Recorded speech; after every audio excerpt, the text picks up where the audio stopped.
Okay,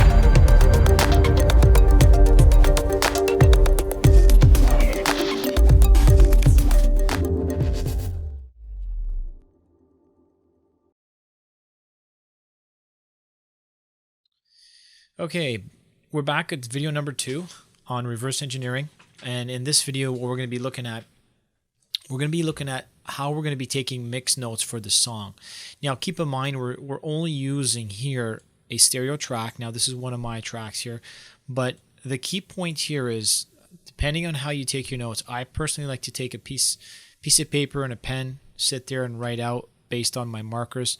And I'm going to go through this with you, but to save us time here, what I'm going to be doing is I'm going to be using a word pad. So I'm going to pull up my word pad here on Windows, and this is just going to pop up. Okay, so the idea with this is I'm just going to kind of size it down so you can see as we follow along, and I'm going to get some more real estate space here on the grid.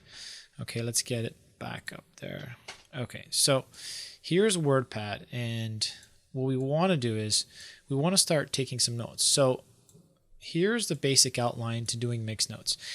Whenever we produce a song, or most songs are produced, and this is how I normally teach even the basic classes with all my students, is get them to understand how the overall harmony of a piece of music is put together. So the basic understanding of harmony is how everything works as one together in its individual parts. So each individual part plays a certain role, but they all combine together to mix as one big whole. So we have to understand this basic concept. You understand this basic concept, we can then scan this track and try and take, based on what we're hearing with our ears, the elements that we're actually hearing in the song and tie them to the actual markers that we've just created. So here's an example.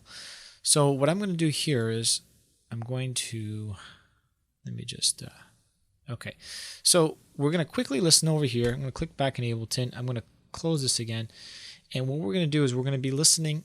Let's just take the first, let's just say the first 8 bars. Okay, I'm going to create a loop around here, and let's just play it back. Okay, so as I'm listening,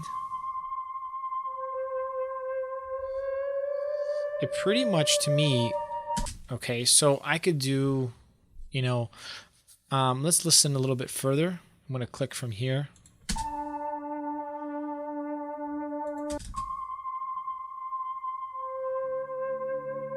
Okay, so in the very beginning of this track, or the introduction of this track, you can hear it's more ambient, probably pads, some kind of strings. So when I do my mix notes, so let's just say, for example, mix note number 1. So let's just go pull up our mix note, okay? So we go pull up our mix note, and here what we want to do is we want to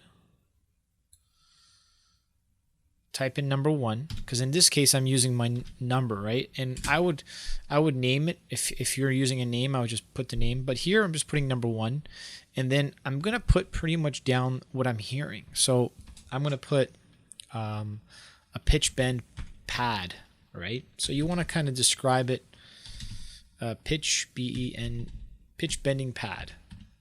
All right, so that's one track we're hearing. So now I try to think of this. Let me just space it up.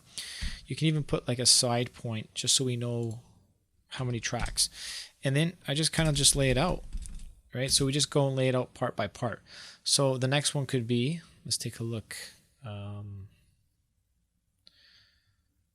Just go like this. Let's bring it back a bit. Okay. So the next one we put, all right, if we have more elements. So let's take a look, for example. Okay, let's go somewhere where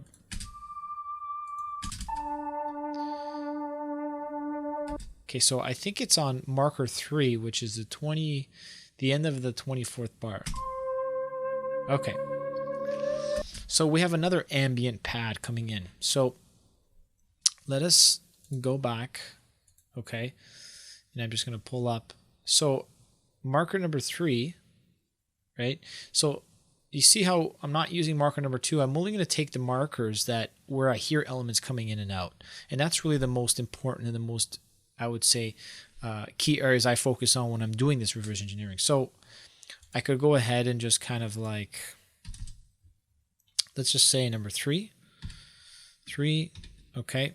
So I'm going to use a tab to shoot it, jump it in a bit. Okay, so let's just do it there.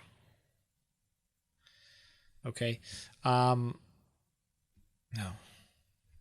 here what I could do is, so here's an example. If we already know that this track is in there, I can copy this, all right, and then I can just paste it here. So we already know. So what I'm going to do is just kind of 2, 3, 4, 5. I'll give it like a 5 space. So we have no. So we know there's a pitch bend pad, and also we also know that there is. Okay. Let's just go. We also know that on this third marker, there's a second. Sounds like there's like a second pad or second atmospheric. So I'm gonna put just whatever I'm hearing. Atmosphere pad. Okay, so this is just like pretty much the description of my notes, whatever I'm hearing.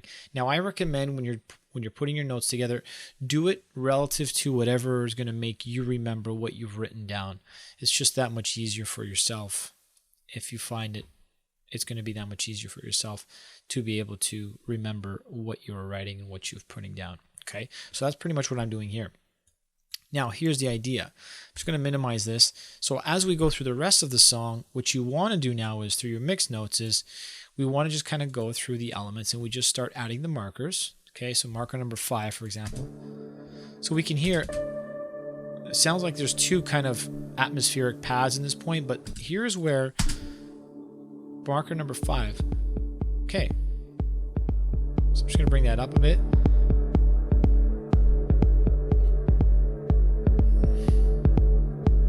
Okay, so at marker 5, an example, I would put, I can hear the kick, I can hear the atmospheric pad, and I can also hear, now I got 3 elements, and I can also hear like a pitch bending pad. So this is how I like to use my markers as a guide to start going through the whole song.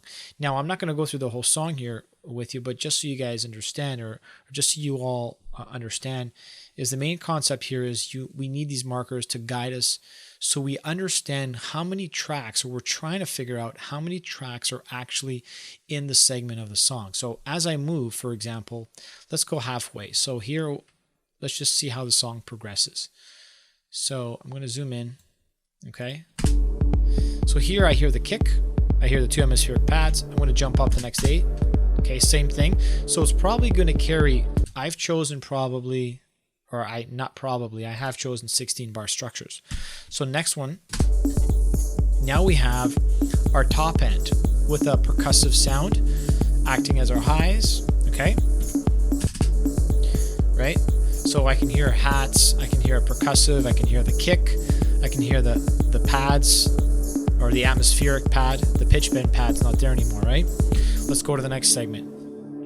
Okay, now in between the breaks, right, in your mix notes, you can create separate markers. For example, you see where the song breaks here, I can add a locator and I can rename this, right? Break 1, break 2, depending on how many breaks there are in the song, right? So it's really up to you on, like I said, how you structure your markers. So knowing this, I would put a marker, first break, and then let's have a listen, see how the song moves in. So there's the pitch bend pad again, with the kick, with the bass in the background. Okay, so now we're hearing more and more elements starting to progress. So this is the basic fundamental about taking mix notes. And this is really, really helpful because later on, like I said, once we have all this sitting tightly together, we have your grid set, your grid is sitting tight, so your track's sitting tight to your grid. You have all your mix notes ready. The final 2 stages are pretty much going to be the easier stage when we start putting it all together, okay? So this is the second stage, is making sure your mix notes are down. And like I said, if I go through different segments of the song, let's have a listen. So we can hear.